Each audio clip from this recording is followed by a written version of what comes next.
Mr. Speaker, ladies and gentlemen, if we take a look at the nature of online spaces in social media, things including but not limited to personal timelines, freedom walls, fucking Reddit, and private groups where people talk about their frustrations and insecurity, in many cases, this becomes an echo chamber where people afraid to get cancelled end up just circle jerking each other and ultimately being able to tell people what they want to hear and not necessarily what they need to hear.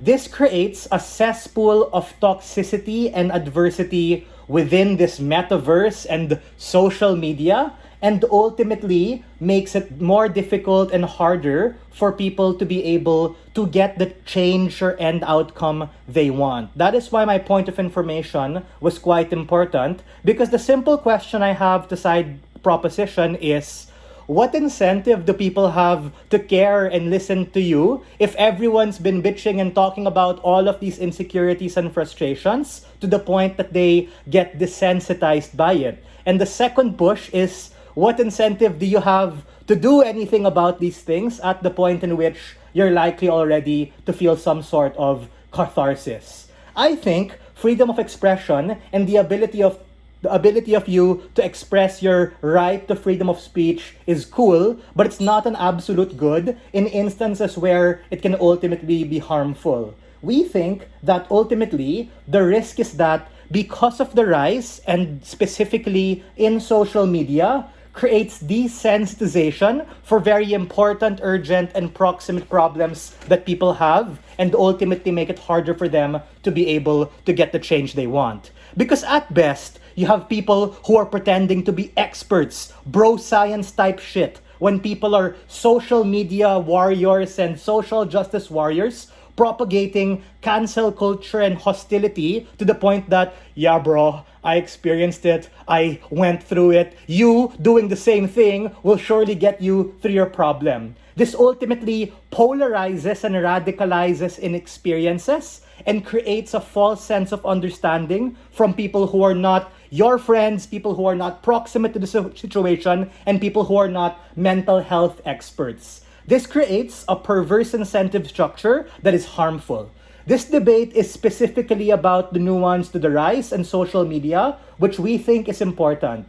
A few things on our side of the house. Number one, the nature of what we're talking about are not random experiences. These are likely to be negative. Things you're frustrated about, things you're vulnerable about, and ultimately deeply and personally rooted to like your childhood, trauma, mental health. And in many cases, these people, because they're already crying out on social media, and the rise of this makes it the initial knee-jerk reaction of what you're likely to do, is more likely to lead people to not get mental health advice and expertise at the point in which, because of the rise, you're likely to join the bandwagon of just complaining about a host of different things. That is to say, if you have a chemical imbalance or you have an unresolved trauma, you become less likely to be able to get help at the point in which it lulls you into a false sense of illusion.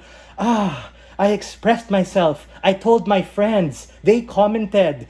It reinforces a toxic and disingenuous sense of validation that is ultimately toxic. But we think people are posting frustrations for many reasons. In instances where you have beef with someone, instead of calling them out and canceling them and stuff like that, we rather have you talk and confront the person. Don't let it become a stage 4 cancer kind of bad thing. Nip it in the bud. A simple beer or touching grass or talking to someone heart to heart can ultimately be better. Or in instances where it's really like harmful, you can go specifically to like the police or specifically to the institutions to be able to get help, like social welfare, absent having to go through this unnecessary channel of creating drama.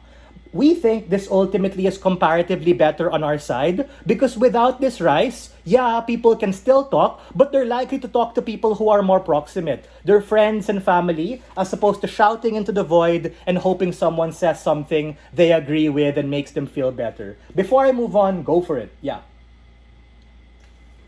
The issue is that you never talk about the scale, which means when you are talking about this echo chamber, you have to explicitly prove that why every person is going to talk the same thing and why there is no discourse, as Prime Minister already frames out, which is that multiple people give multiple advices and then it is upon your intelligence to figure out what is better. Yeah, because of analysis paralysis, right? Like, more isn't necessarily better. Are these people trained? Do they give a shit about me? Or are they just doing this to get brownie points on social media so they feel better about it? On both sides, we have discourse. Yeah, on both sides, you can talk to your family and experts. We're saying because of that rise, it significantly makes it harder to be able to get access, especially at the point in which we want to be preventive rather than reactionary to particular things happening. The second push I have is that specifically because of the rise, it creates a sense of normalization to the point in which you already feel a sense of validation when you're like shouting into the void and talking about it.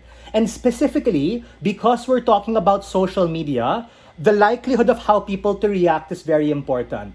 People who care about you might want to be like afraid to like trigger you because you might have an episode, and they're likely to like thumbs up, care, react, comment, you got this, brother, slay, girl, etc., which ultimately reinforce this, yeah, I'm a good friend, oh, they care about me, they liked it, all of these algorithmic types of things. But in instances where people get fed up with all this toxicity, especially when it becomes normalized, they're likely to become apathetic and fuck off, right? They'll silence you, they'll unfollow you, they'll mute you. Oh, there they go again with their posts, so toxic. And this ultimately makes it harder for you to reach those kinds of people. But just like how majority of the internet works, you become a meme. People end up radicalizing, making fun of you, etc., making light of situations, hence the proliferation of stuff like dark humor, to the point that people joke about offing themselves, people joke about having crippling anxiety and depression because of what's happening.